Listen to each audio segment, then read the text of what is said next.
This is the Center for Research in Igbo History and Culture. Today is Sunday. Today is 8th. Am I right? 7th of February 2021, and we are here in the Palace of His Majesty Igwe MC IDIGO EZEUDO of Aguleri. Your Majesty,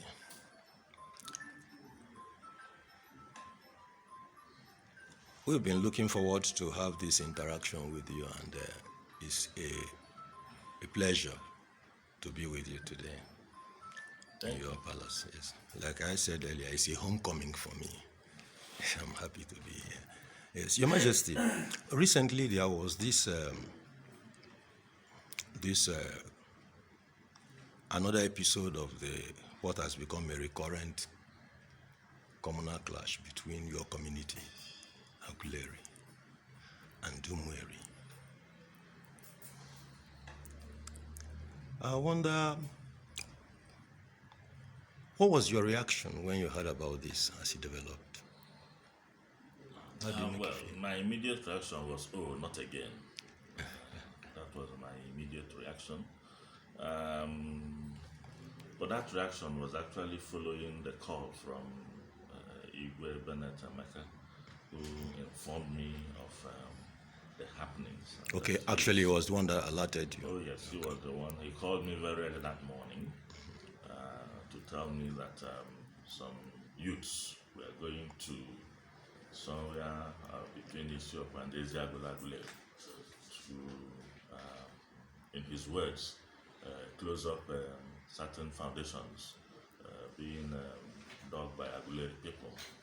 He had called me 2 days earlier to say that he was told that Aguleri person is digging a foundation, in his words, inside Umueri land.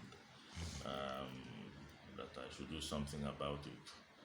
Of course, I did. My investigation showed that nothing of such was happening. Yes, foundations were being dug here and there, but I was told by my informants that all those were in the Isiokwe, Aguleri land. So 2 days out, that was on the 14th. Then on the 16th, he called me very early in the morning that some Umueri youths were going to close those foundations. I asked him to do his best to restrain them.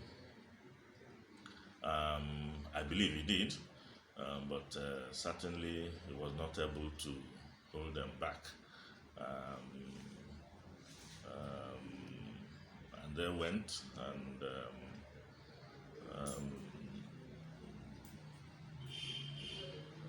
I understand, destroyed a few houses and motor vehicles.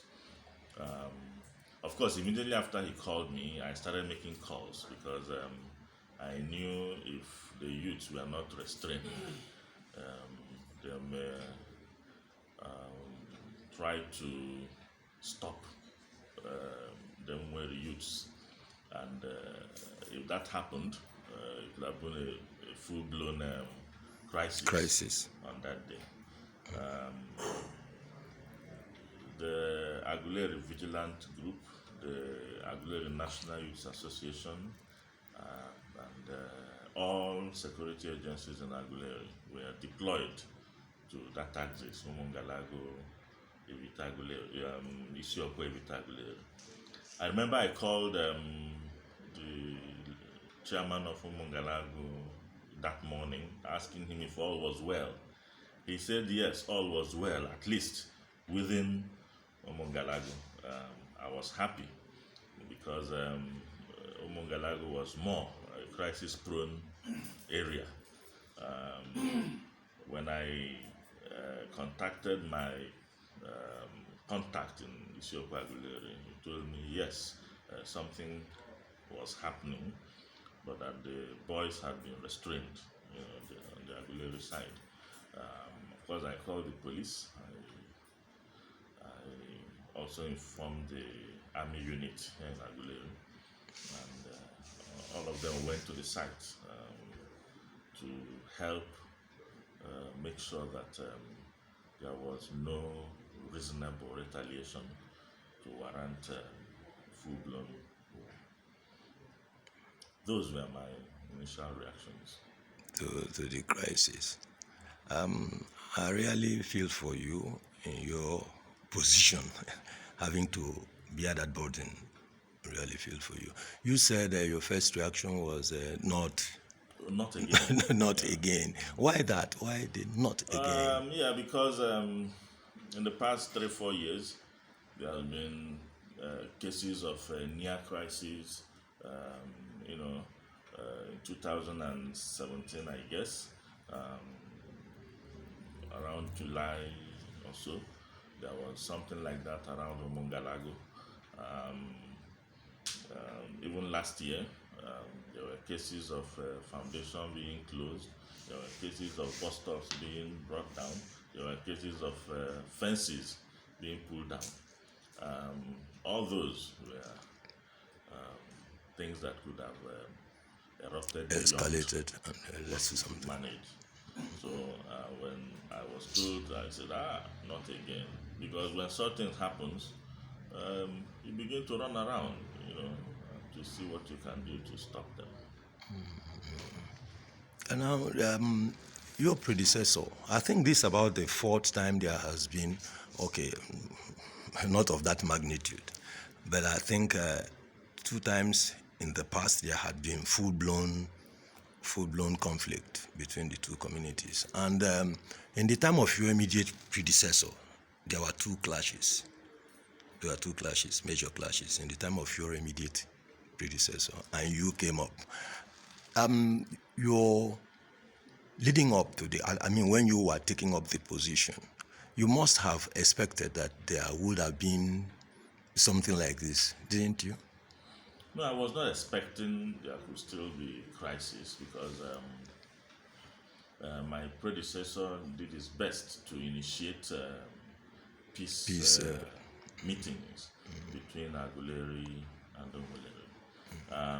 His first initiative to that regard was to confer chieftaincy title on Senator Nosike as Umueri Aguleri. And then the senator, honorable, distinguished senator, did his best to see that there's an end to that crisis. He himself, my predecessor, other well-meaning Aguleri and Umueri persons, came together to talk about peace. They decided that the best way to handle it was to have clearly demarcated boundaries, boundaries of peace, not necessarily boundaries of what our forebears told us. Yes. And they did their best, and to a large extent, from 1999, when the last major crisis, ended, to 2019, when my predecessor joined his ancestors, there was no major issue. Every issue was nipped at the bud. So I had thought that the 2 communities had learned how to Live together to control those situations. So I wasn't expecting that there would be. So why, if that was so, why the choice? You are IGWE Michael C. IDIGO the 5th, EZEUDO the 1st, and so I'm wondering why the choice of EZEUDO. Well, the concept of Udo cannot be limited to the relationship between Aguleri and Umueri.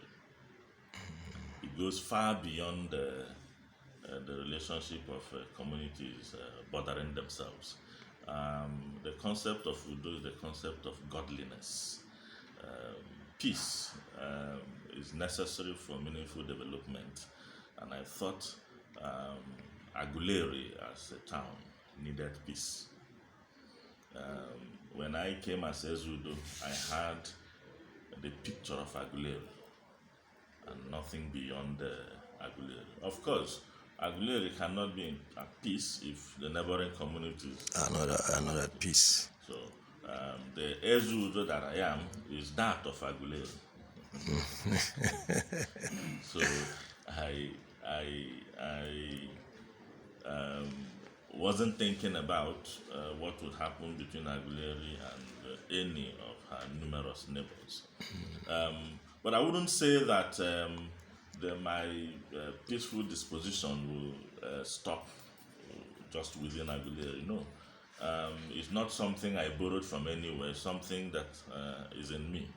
So wherever I am, I do my best to see that peace exists. So, and I have shown that in my relationship with Umueri, my relationship with Umueri, with Nando, with all the numerous neighboring communities, including the Baji communities. We've extended olive branches to all these neighboring communities. And what is your assessment? Is it working? The peace overshadows the olive branch? Generally, I would say yes. Generally, it's working. The reception I get the few times I've attended ceremonies in Umueri,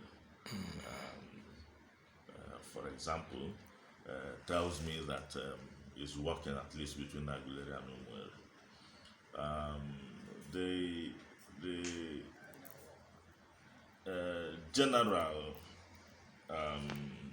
peaceful disposition in Omabale area also tells me that the initiative is working.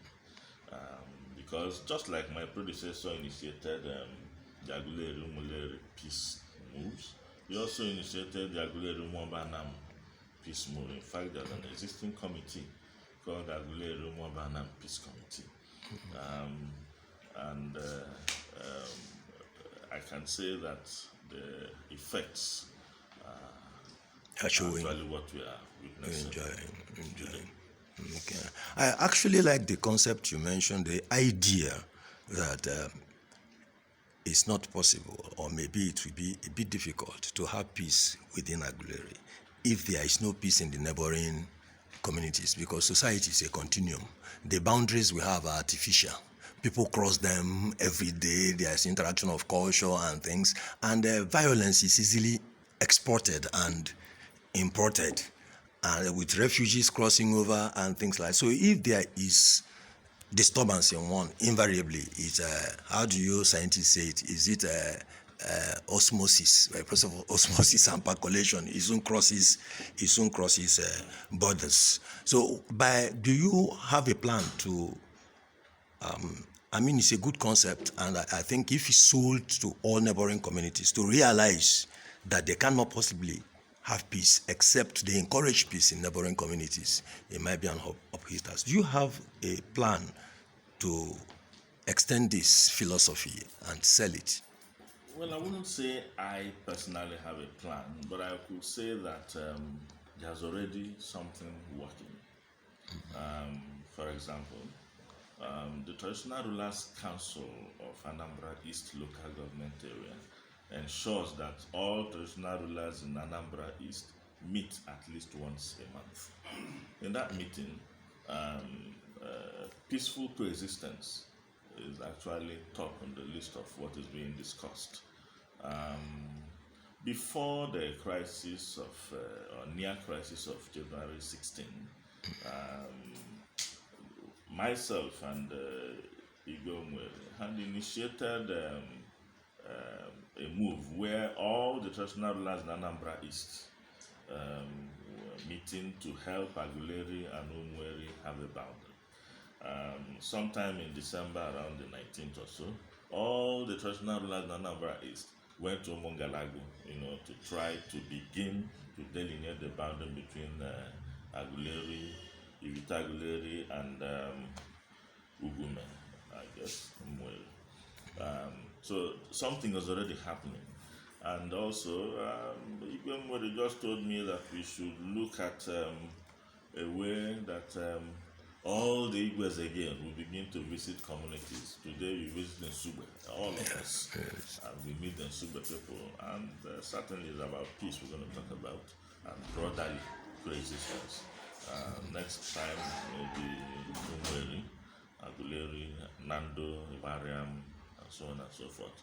When we do that and we continue to talk to the people, just maybe, we'll achieve what we want. Thank you very much, Your Majesty. I was just wondering, coming to the throne, like you said, there was some about nearly 20 years of peace immediately before you came to the throne, and I think it would have been reasonable to expect that it will continue that way. Do you really think that perfect and lasting peace will be accomplished, will be achieved in this area during your reign? Well, lasting peace, yes. Perfect, I do not know. Because even people from the same home, the same father and mother, have issues every now and then. But peace is not actually the absence of those issues, but the ability to resolve them without unnecessary conflict. So, yes, I am definite we'll have lasting peace, because we are beginning to evolve ways of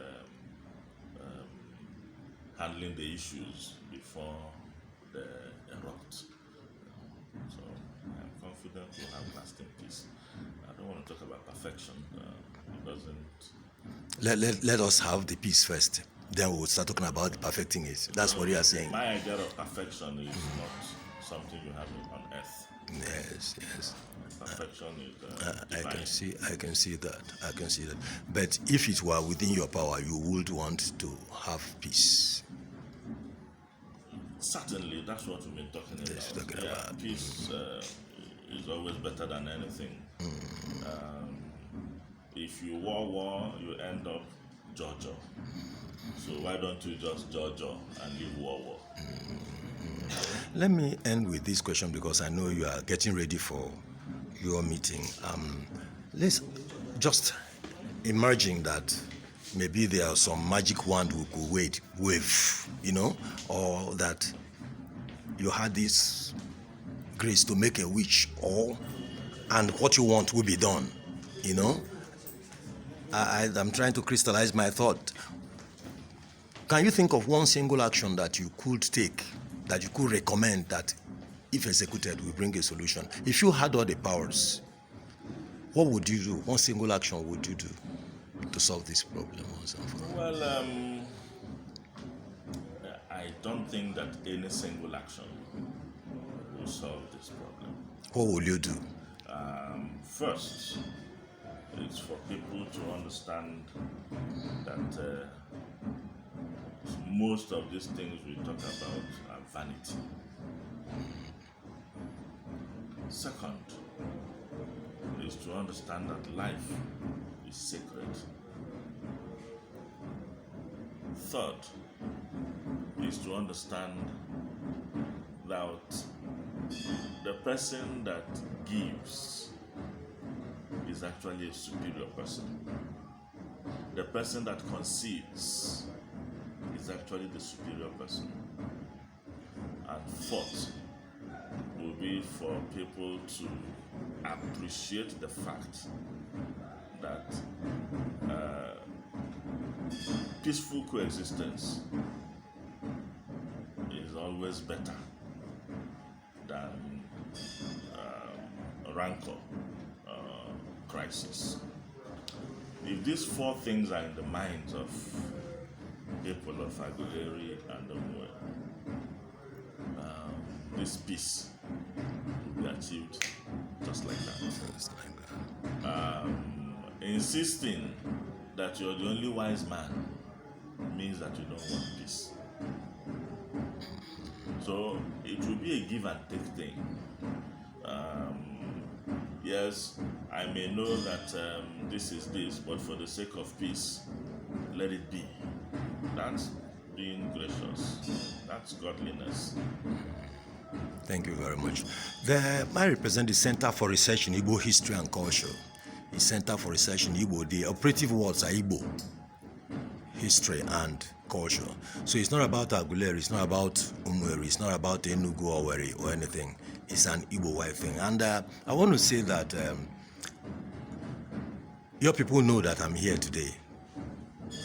Actually, the Aguleri has been a pressure of my Aguleri people that I should talk with you and talk with sections of Aguleri.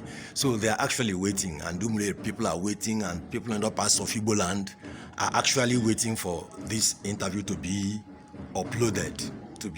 They are waiting, and they are interested in the outcome and the things you are saying. What message would you give to these people? The people of Aguleri who are waiting to see this interview, people of Umueri, and the wider Igbo community, what message would you give to them?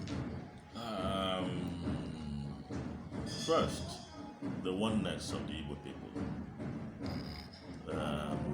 We should understand that we are one. And also, that implies that we have one father. And by my understanding, that father and progenitor of the Igbo race is Eri. Until and unless the Igbo people, whether here in southeastern Nigeria or in the diaspora, give Eri his place in time and history, the better Igbo land will become. If that is not done, we may just be fooling around and may not get to the promised land. Until we realize that we have a common root. Until we realize we have a common root. We and are that one. Common root is Eri. It's Eri, yes. Thank you very much for that. I will take my leave, but you have to permit me to just say this. Maybe it's not a question. Just say this. I was at your last Ovala celebration, and I actually, as usual, I would have wanted to come. At the time you were conferring the chieftaincy titles, you were in that place and you're coming. But I just wonder, the you that I'm seeing now and the you that I saw on the throne that day are not the same.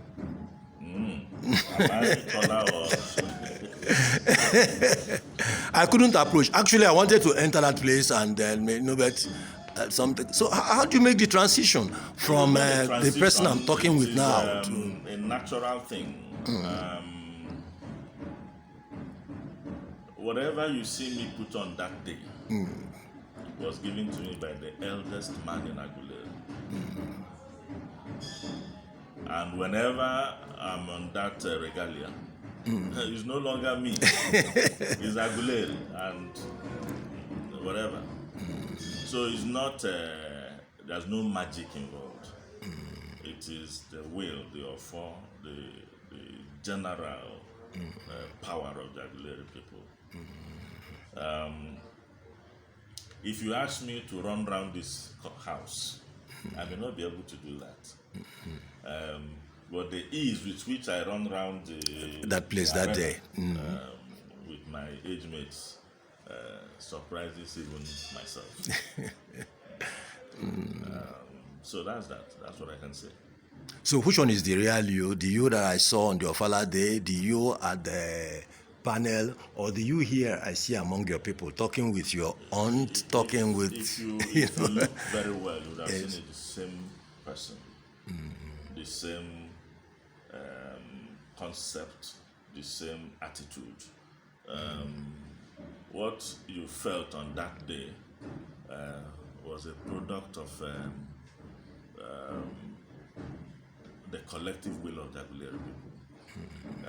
But the statements you heard were mine. If you listened to me very well, you would have also noticed that I was also on the line of peace and brotherly. Oh, yes, I was there. So that's me. At the panel, I was also doing the line of peace and brotherliness, and I have not changed.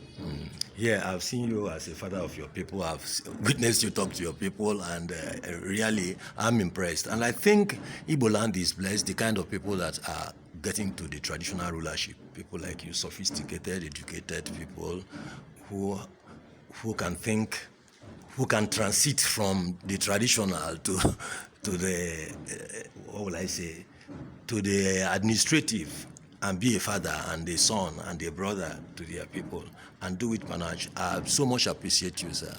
So it's my pleasure. Will you welcome us sometime? If you can agree, we want to have a fuller interview with you, talk about maybe your youth, a few things. It's okay. I wrote an open door policy. As long as I'm not engaged, you're welcome to talk about anything. Thank you, Your Majesty. Thank you, ma'am. We've been here. We're at the palace of His Royal Majesty IGWE MC IDIGO the 5th, EZEUDO the 1st of Aguleri, here at his palace at Ames, am I right? Ames Aguleri. It's been a pleasure talking with you, Your Majesty. Thank you very much. Thank you very much. God bless you, sir. Thank you.